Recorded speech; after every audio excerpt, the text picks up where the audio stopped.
ketika saya mempelajari benar. Kenapa kita menjadi akademisi? Kenapa harus jadi profesor? Terus next, kalau sudah jadi profesor, apa yang harus dilakukan? Itu yang menarik untuk saya. Ya, kenapa orang ada yang bisa bangkit, tapi ada yang enggak? Ya, ini harus dipelajari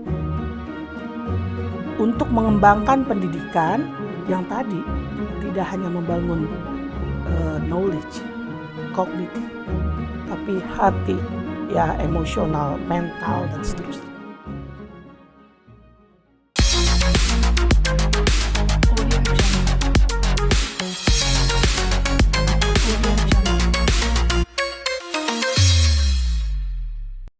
Assalamualaikum warahmatullahi wabarakatuh. Halo teman-teman Next Class semuanya. Bertemu lagi dengan saya Musfia Saidah dalam podcast Next Class, podcast yang diproduksi oleh LP2M UIN Jakarta, menghadirkan akademisi perempuan dari UIN Jakarta. Hari ini kita sudah kehadiran tamu spesial, ada Profesor Maila Husni Rahim PhD. Assalamualaikum Prof. Waalaikumsalam. Gimana kabarnya Prof? Alhamdulillah, baik. Akhirnya saya bisa mewawancari Prof Maila. Setelah beberapa kali nggak jadi ya Prof ya? Iya. Akhirnya. Udah ditunggu-tunggu saya juga mau ketemu dengan Bu Vivi. Ya. Oke Prof, kita hari ini ngobrol santai sebenarnya Prof. Untuk membahas seputar akademisi perempuan UIN Jakarta. Tetapi dari sudut pandang yang belum banyak terbahas. Kan kalau kita bicara profesor, itu kan gelar tertinggi dalam dunia akademik gitu ya. Tapi bagaimana perjuangan untuk meraihnya gitu Prof. Jadi kita akan bicara untold story ini. Saya penasaran kira-kira dulu Prof Maila belajarnya gimana ya? Siapa sih inspirasinya dan sebagainya? Tapi awal mulai saya akan bertanya dulu nih. Apakah ketika kecil seorang Prof Maila itu memang sudah bercita-cita menjadi profesor? Oh, kayaknya nggak kepikiran malah jadi profesor ya. Oh, kenapa Prof? Jadi kalau mengajar, saya melihat contoh ibu saya yang mengajar untuk kejar paket A. Jadi mengajar baca tulis di sekitar rumah. Karena ketika itu baru pindah itu di daerah Bambu Apus dan di sana masih banyak masyarakat yang tidak bisa baca tulis. Nah, saya tertarik ya dengan mengajarnya, tapi nggak kepikiran bakal menjadikan ini profesi. Ya, yang saya suka itu dulu tuh waktu masih kecil tuh melukis sebenarnya. Jadi menang lomba lukis ya lumayan lah kita dapat piala dan lain-lain ya, dan bercita-cita mau jadi pelukis ya. Wow, ini saya baru tahu malah ya. Cita-citanya di pelukis, seniman gitu ya. Tiba-tiba jadi seorang profesor. Berarti kan pelajarannya mungkin cita-cita ketika kecil tuh nggak selalu sama ya, Prof? Sama. Benar, ya. Dan ketika naik usianya ya, maksudnya remaja dan lain-lain, saya sangat tertarik menjadi pekerja sosial. Social worker. Jadi tapi waktu itu kuliah sudah pendidikan dan itu juga karena dulu ada istilahnya PMDK ya, yang tanpa ujian masuk ya, karena prestasi di sekolah kita bisa masuk. Nah, waktu itu sebenarnya pengennya jadi social worker ya, tapi di Indonesia waktu itu kan belum menjadi profesi gitu kan. Dan kemudian juga kenapa saya tertarik itu, pertama yang tadi ibu saya mengajarkan baca tulis. Kemudian ibu saya mengajarkan ibu-ibu di sekitar rumah menjahit, jualan tas, buat es mambo ya. Kemudian ketika kuliah saya aktif mengajar untuk anak jalanan ya. Kemudian ketika saya S2 saja di Montreal itu belum berpikir saya akan kembali ke kampus karena memang S2 bukan beasiswa dari kampus. Jadi waktu itu berpikir dan saya aktif menjadi pekerja sosial, konselor untuk orang-orang dengan HIV/AIDS di Montreal. Jadi pas balik ke Indonesia itu juga kerjanya di Aceh, jadi pekerja sosial. Jadi lama saya menjadi konselor kesehatan mental, kemudian menjadi psychocultural officer ya, yang membuat program apa untuk kesehatan mental di masyarakat. Ya, saya baru balik ke kampus itu di tahun jadi setelah selesai S2 6 tahun, 7 tahun ya, baru balik ke kampus. Jadi kalau ditanya cita-cita nggak sih jadi profesor? Nggak juga sih, karena ya tapi prosesnya ya kalau, dan juga saya termasuk orang yang ya kenaikan pangkat yang agak telat karena waktu itu nggak berpikir akan menjadi profesi ya. Jadi dosen, jadi dosen ya karena harapan orang tua ya, karena ngelihat orang tua udah S2, orang kan waktu itu gitu ya, udah S2 kenapa nggak ngajar. Nah itu saya lagi panggilan CPNS itu lagi kerja di Aceh. Ya, jadi ya agak sedikit dijebak sih karena tahu-tahu saya dibilang ke Malang ya. Oke, saya ke Malang, tahu-tahu ada baju kemeja putih dengan rok hitam. Saya bilang, "Ini mau ngapain ya?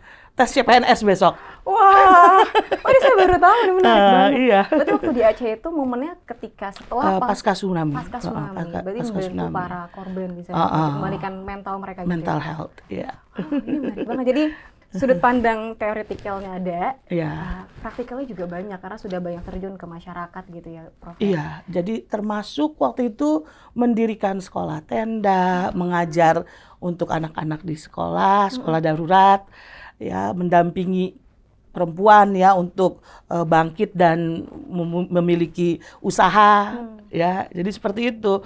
Makanya nggak kepikiran ini bakal jadi profesor, bakalan ada di kampus hari-hari dan seterusnya. Saya pengen nanya gini, Prof. Lalu apa titik baliknya memutuskan, oh ya sudah, di akademisi deh gitu? Iya, jadi saya termasuk orang yang mengalir saja hidupnya ya. Jadi tahu-tahu udah jadi S3, udah jadi doktor dan seterusnya ya. Jadi titiknya itu sebenarnya ketika sudah S3 ya. Kemudian ya ini sebenarnya tantangan dari ayah yang juga seorang akademisi. Dia bilang mungkin banyak orang yang bisa kerja di lapangan ya. Kemudian banyak yang bisa berdagang karena saya waktu itu juga punya usaha ya, jualan online. Ini pokoknya lucu deh riwayat hidupnya. Jadi nggak kepikiran bakal sampai ke titik ini. Nah kemudian ayah saya menantang, tapi mungkin kamu sudah memiliki gelar doktor, ya. Tetapi apa yang kamu bisa berikan? Jadi mungkin skupnya harus ditambah. Ya, nah setelah itu saya mulai mengurus kepangkatan, ya. Kemudian saya mengambil jeda ya dari kampus, ngambil postdoc di Amerika, dan selama saya di sana kerjaan saya adalah memahami benar apa sih tugas orang akademisi, apa sih profesor itu, apa sih dampak yang diberikan ketika seorang sudah mencapai level profesor. Pulang dari situ, maka bisa dilihat di jejak Google Scholar saya, tahun 2020 itu baru terjadi peningkatan publikasi. Ya, ketika kita udah sampai ngerti, oh ya ini maksudnya dengan tulisan kita bisa mempengaruhi kebijakan, kita bisa menginspirasi banyak orang, kita bisa memberikan pengetahuan, menyebarkan pengetahuan dengan lebih cepat dan seterusnya.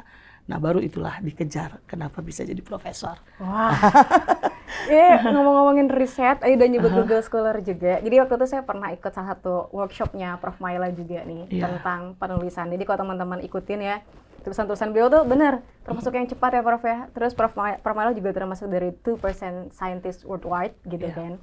Salah satu workshopnya waktu itu Prof Maila cerita tentang sayur lodeh. Nah ini dia nih.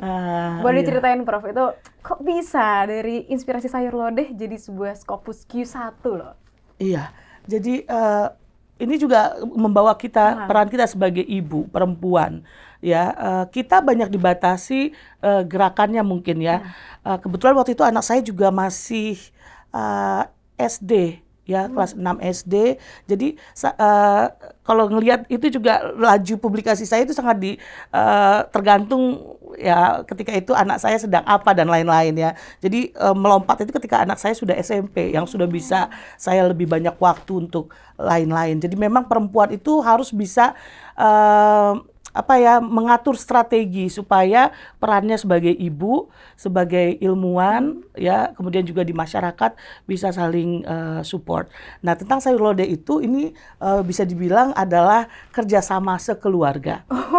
Ya, jadi semua kontribusi ya, Prof. Kontribusi. Jadi penelitian itu memang penelitian saya, tetapi yang terlibat semua, sampai Mbak di rumah juga terlibat. Ya, jadi di sayur lodeh itu ketika itu kan kita baru awal COVID ya. Kemudian beredar ada WA yang mengatakan Sultan meminta masyarakat Mataram ya, berarti Yogyakarta dan sekitarnya untuk memasak sayur lodeh untuk mengusir pandebluk atau wabah.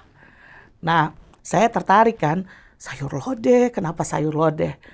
Ternyata di banyak kebudayaan termasuk di Indonesia bukan sayur lodeh aja. Orang Padang juga ada yang bilang masak gulai apa.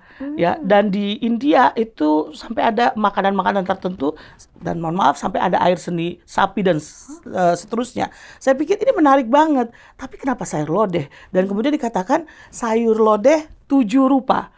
Wow, apa ini sayur lodeh 7 rupa?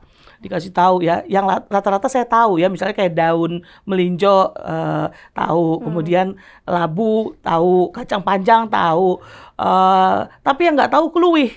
Apa itu keluih? Keluih itu kayak nangka muda gitu ya. Nah udah gitu akhirnya saya kumpulin di pasar dan waktu itu susah banget ya dapat itu karena lagi masa COVID awal kan. Ke supermarket nggak ada. Akhirnya ke pasar Ciputat dan itu dapat 7 rupa. Nah kemudian saya bilang sama Mbak di rumah, kita masak sayur lodeh 7 rupa. Dia orang Jawa kebetulan. Kita masak. Itu jadi kalau di artikel jurnalnya itu ada tangan si Mbak lagi masak, lagi motong-motong sayuran. Kemudian sayurnya juga kita foto, ini namanya kluwi, ini namanya apa. Penelitian ini kan penelitian budaya dan konten analisis. Jadi kan rumusnya kan ada teks yang dikaji. Teksnya itu adalah WA dari Sultan. Person itu adalah Sultan. Konteks adalah masyarakat Mataram. Ya, kemudian di situ juga ada budaya. Ya, nah disitulah kita melakukan rekonstruksi sayur lodeh. Ya tadi dipanggil udah setelah Mbak selesai memasaknya, kita berkumpul. Padahal pemerintah ketika itu mengumumkan masyarakat tidak boleh berkumpul kan. Nah tapi di masyarakat Jawa itu perintah Sultan berkumpul bersama di desa untuk memakan sayur lodeh 7 rupa. Itu. Jadi saya khawatir kalau saya lihat sayur lodeh jadi inget riset ini jadinya. Oh iya ya, sayur lodeh 7 rupa. Jadi ada kajian budaya juga di sana gitu. Iya, benar. Nah, tapi dari cerita tadi saya jadi berpikir gini, Prof. Ternyata riset tuh nggak harus yang rumit gitu kan, sesuatu yang dekat gitu. Apalagi tadi kan Prof sendiri bilang ini kontribusinya sekeluarga loh. Sekeluarga. Gitu kan. Prof, bagaimana ya untuk mungkin akademisi pemula atau yang juga berprofesi sebagai ibu gitu kan, multiperan sebagai perempuan gitu untuk memulai risetnya, apa sih Pak yang harus kita lakukan gitu? Iya, jadi riset itu kan perjalanan panjang kalau kita tidak menikmatinya. Oleh karena itu cari tema-tema yang memang kita punya ketertarikan. Ya kayak tadi sayur lodeh. Itu kenapa? Ya karena saya tertarik ya.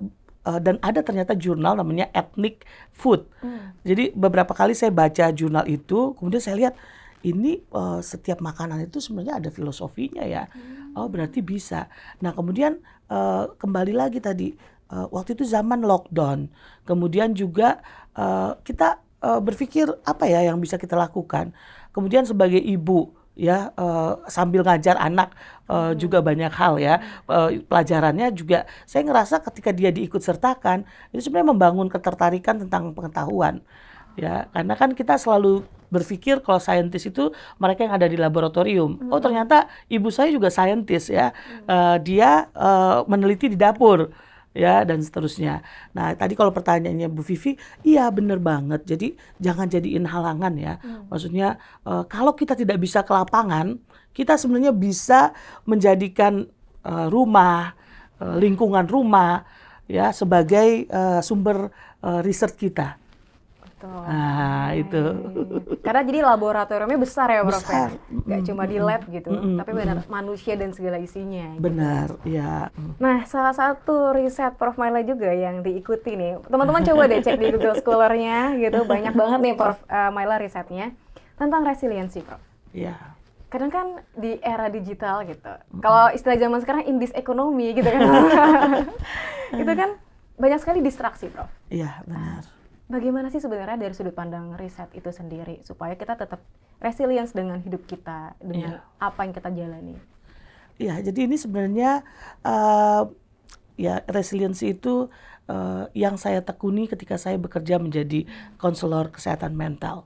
Ya, saya selalu melihat kekuatan yang ada di masyarakat kita dan bagaimana nilai agama menjadi salah satu ya mungkin katalisator dari kekuatan itu. Menurut saya ini menarik sekali. Ya, kemudian ketika saya menjadi konselor kesehatan mental itu para ahli yang dari berbagai universitas hebat di dunia bingung melihat bagaimana masyarakat Aceh ketika itu di Aceh pasca tsunami bisa bangkit dengan sangat cepat. Ya, maka itu istilah resiliensi pertama kali saya benar-benar pelajari. Ya apa sih resiliensi ini dan seterusnya. Dan kemudian ketika ya saya masuk menjadi ilmuwan 6-7 tahun kemudian, ini menjadi penelitian yang menarik untuk saya. Jadi di tahun 2017 saya kembali lagi, 2016 saya kembali lagi ke Aceh. 10 tahun saya setelah saya meninggalkan Aceh. Ya, dulu meninggalkannya ketika menjadi konselor pekerja sosial, kembali menjadi akademisi yang mengumpulkan data. Ya, yang saya kumpulkan waktu itu adalah data tentang child survivor. Saya nggak mengatakan korban tsunami loh, saya mengatakan mereka yang selamat. Ya, mereka yang kuat, mereka yang selamat, anak-anak yang selamat dari musibah tsunami. Ya, bagaimana apa yang terjadi menurut mata mereka ketika itu, bagaimana mereka beradaptasi dengan kehidupan mereka, dan kemudian bagaimana mereka bounce back atau bangkit menjadi lebih baik, atau bagaimana mereka sekarang. Nah, itu yang menjadi penelitian awal saya ketika setelah lulus S3 kembali ke kampus. Nah, saya ngelihat ini adalah banyak sekali yang bisa dikaji dari aspek pendidikan anak, khususnya kemasyarakatan juga, dan resiliensi masih menjadi ya kata yang belum banyak dipahami orang. Ya, nah saya pikir kemudian tapi kita membaca juga banyak tentang masalah kesehatan mental, masalah anak muda sekarang yang menjadi generasi strawberry, itu kan, dan seterusnya. Akhirnya saya bilang, oh ya ini menjadi penelitian saya kalau dilihat berputar akhirnya di area situ, bagaimana membangun ketangguhan diri. Nah, kalau kita bicara ketangguhan diri, Prof, saya tertarik untuk mengaitkannya ke dunianya pendidikan nih, Prof, gitu kan. Di risetnya Prof Maela juga membahas tentang pendidikan anak usia dini. Saya bersepakat karena memang harus dimulai dari akarnya gitu ya, Prof. Nah, bagaimana untuk menumbuhkan resiliensi itu sendiri tapi dari pendidikan usia dini itu, Prof? Iya, jadi ini saya sedang menyelesaikan sebuah buku sebenarnya. Judulnya adalah Menjadi Kuat dengan Lembut. Menjadi kuat dengan lembut. Iya, jadi orang berpikir untuk membuat orang menjadi kuat maka harus didisiplinkan, maka harus dilatih mentalnya, dan ya yang biasanya dilakukan adalah ketika melatih mental, melatih fisik juga. Misalnya diberi tantangan untuk lari, untuk bangun pagi, disiplin dan seterusnya. Ya, itu satu jalan. Tapi dalam teori saya, kelembutan ya itu menjadi salah satu hal yang juga tidak boleh dilupakan. Karena dari penelitian yang saya lakukan di Aceh itu, tidak semua anak bisa bangkit kembali. Tetapi mereka yang menemukan figur orang dewasa yang membuka hatinya lebar-lebar, ya, itu yang membuat kekuatan. Sehingga dari beberapa anak yang saya wawancara, ada 26 anak, dalam beberapa kasus itu mereka yang sukses bangkit kembali itu adalah karena faktor ada orang dewasa yang membuka hati mereka sangat luas. Wah, ini kata-katanya menghangatkan sekali ya.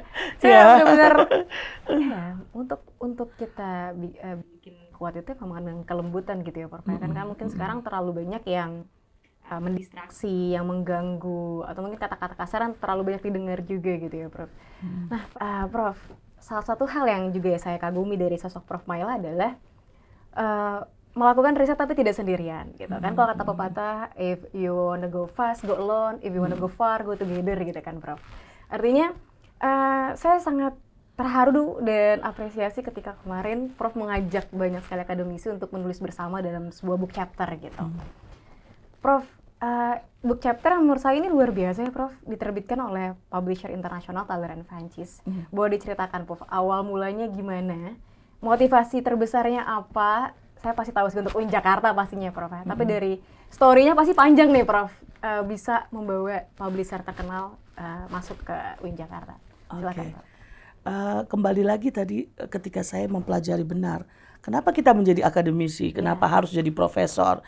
Terus next, kalau sudah jadi profesor apa yang harus dilakukan.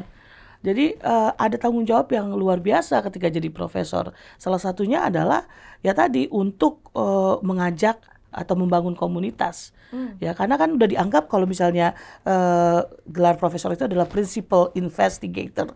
Jadi pimpinan utama penelitian. Nah, pimpinan utama penelitian itu salah satunya membangun habitat. Nah, saya melihat peluang di UIN Jakarta itu banyak sekali ahli berbagai bidang. Saya selalu mengkampanyekan, mempromosikan ya bahwa harus dilakukan penelitian lintas disiplin. Kenapa? Karena penelitian lintas disiplin itu lebih cepat, lebih banyak pembacanya, kemudian outreach-nya lebih panjang, ya dampaknya lebih luas dan seterusnya. Oleh karena itu tahun kemarin ada 2 habitat yang saya bangun sebenarnya. Yang satu yang tadi tentang SDGs, Sustainable Development Goals ataupun pembangunan berkelanjutan. Ini bekerja sama dengan Taylor and Francis. Kita menulis tentang Toward Resilient Society. Bagaimana membangun masyarakat yang lebih kuat dengan menggabungkan atau dengan interaksi ilmu dari ilmu kesehatan, agama, sosial, ya politik dan seterusnya. Ya, itu satu. Dan yang satu lagi ini yang mungkin juga saya pikir ini adalah kekuatan interdisciplinary, ya, yaitu tulisan saya untuk satu editorial saya untuk AIP, American Institute of Physics. Kaget kan? Loh kok ilmuwan sosial jadi editor untuk tulisan American Institute of Physics, yang mana juga untuk dapat kontraknya itu agak berat sekali ya, karena kita memulainya 7 tahun lalu didapat, makanya itu seperti perayaan bahwa karena temanya itu adalah Science and Engineering for Humanity. Karena saya berpendapat bahwa ilmu, mau itu sains dan lain-lain, itu harus bermanfaat untuk kemanusiaan. Kenapa ada ilmu pengetahuan? Agar membuat kehidupan menjadi lebih baik lagi.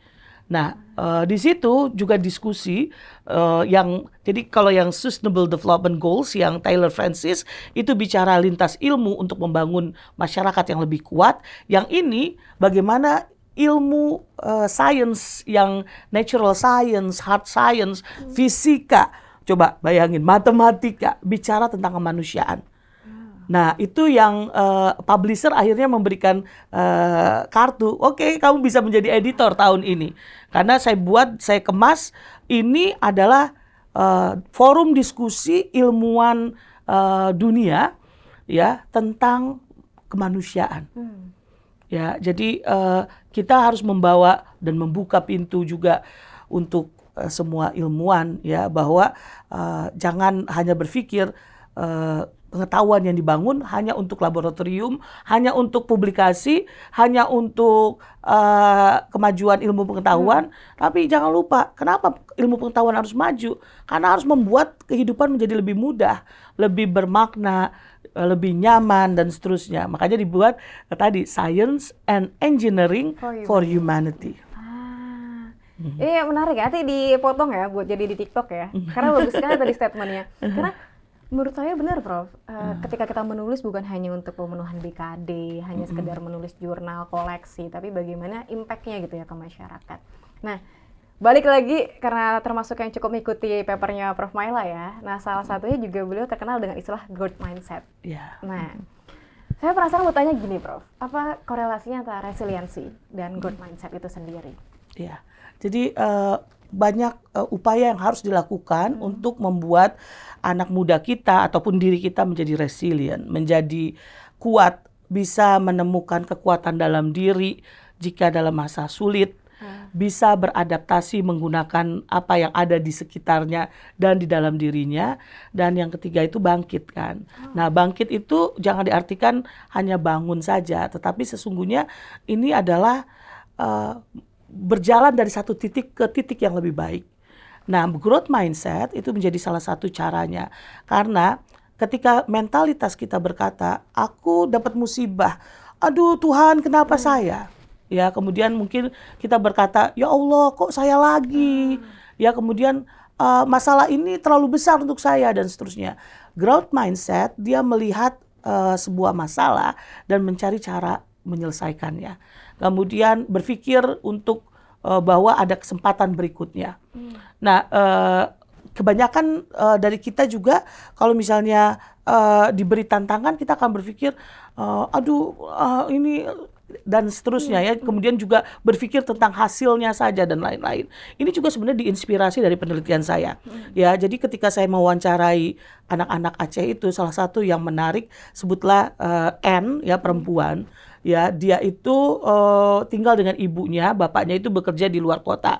Ketika tsunami terjadi, ibunya waktu itu tidak meninggalkan rumah.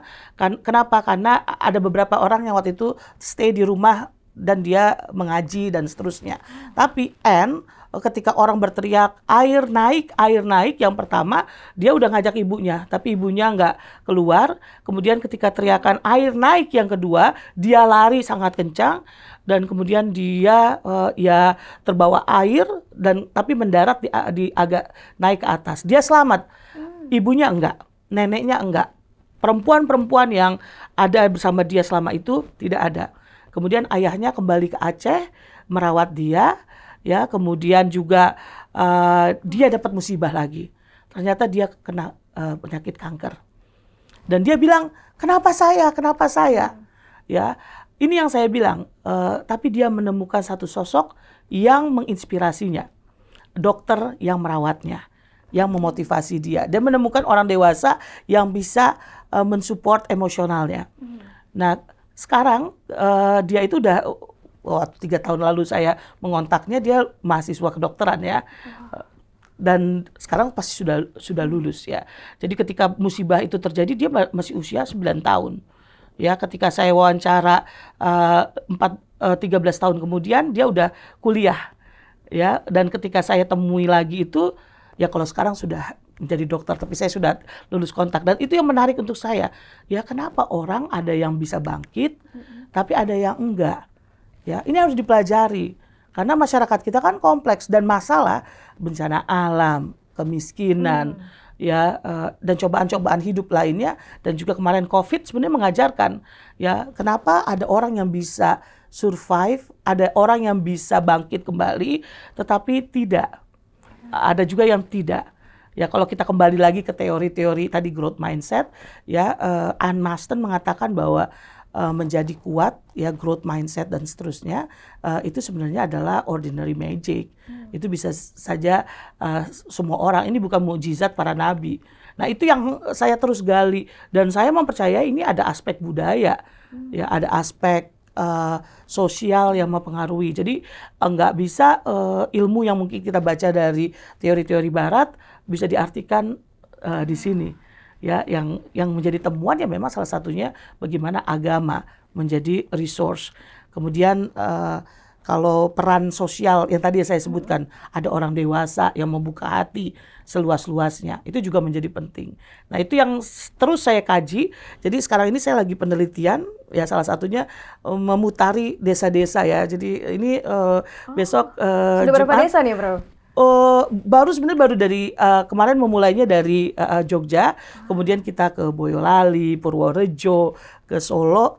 Jadi ya saya duduk aja di satu tempat dan saya ngelihat ada orang yang menarik, ditanyakan mau dengar ceritanya, ya, dan ya salah satu pertanyaannya adalah ya kesulitan apa yang pernah dihadapi, ya, kemudian bagaimana mereka bangkit dan seterusnya. Memang sih banyak yang curhatnya kesulitan ekonomi kalau di Indonesia.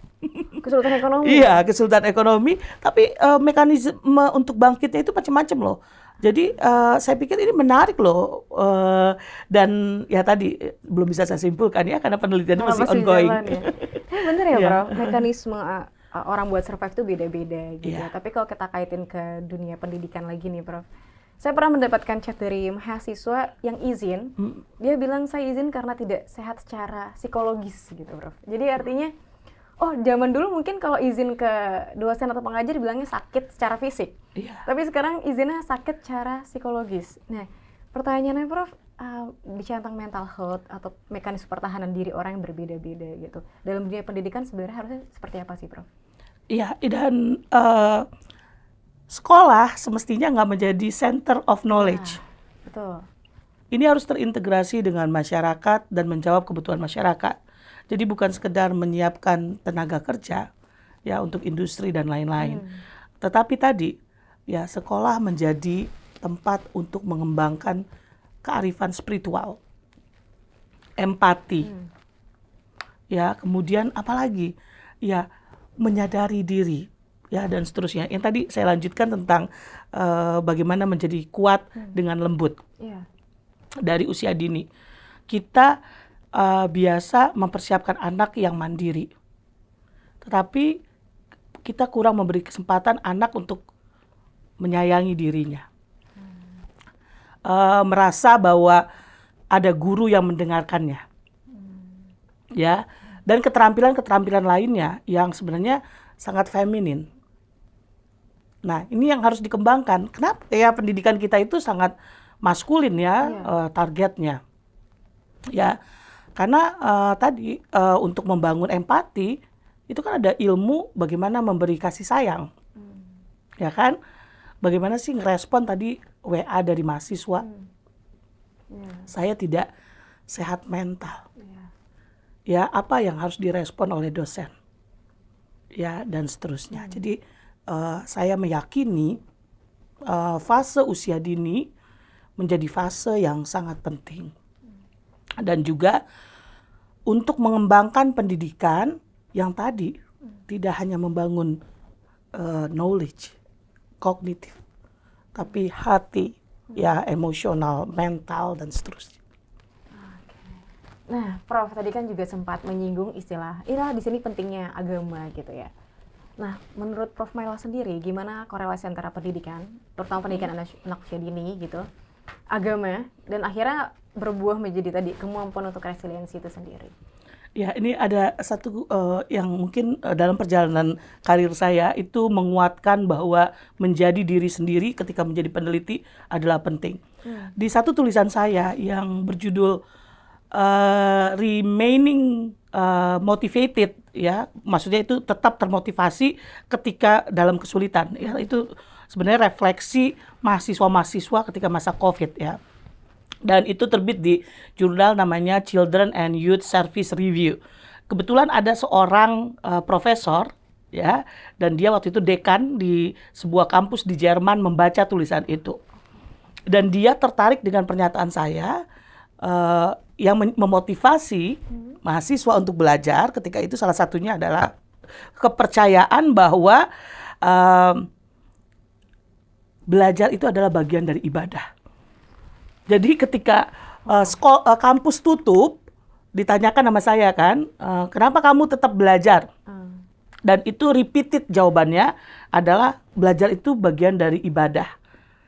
Nah, itu menarik untuk dia dan dia kontak saya, dia tulis email yang cukup panjang dan di akhirnya dia bilang, saya tahu pasti kamu mengira saya adalah spammer ya, karena tiba-tiba saya menulis email yang panjang. Email yang panjang itu menjelaskan dia tertarik dengan konsep itu dan dia minta saya bertemu dengan dia online Zoom.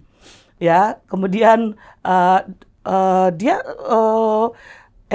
dia profesor dalam empirical education. Jadi bagaimana teori-teori pendidikan dibangun dari data-data empirik, ya. Dan dia ngelihat satu lagi juga dia mengomentari tentang metode penelitian saya. Tadi saya bilang mesti true dengan apa. Kalau kita adalah seorang pencerita, model penelitian saya kan narrative inquiry, karena saya mempercayai bahwa cerita itu adalah pengetahuan. Ini kan sebenarnya dekat banget dengan khasanah Islam loh. Karena memang Al-Quran sendiri ada isinya cerita. Ya, kemudian juga cerita, hadis itu kan juga diceritakan kembali. Cerita itu penting. Dan dia dua hal ini. Dia meminta mengatur waktu bertemu. Nah, kemudian kita bertemu online, kita punya penelitian sekarang. Ini udah tahun keempat. Ini penelitian tentang growth mindset dan juga social belonging.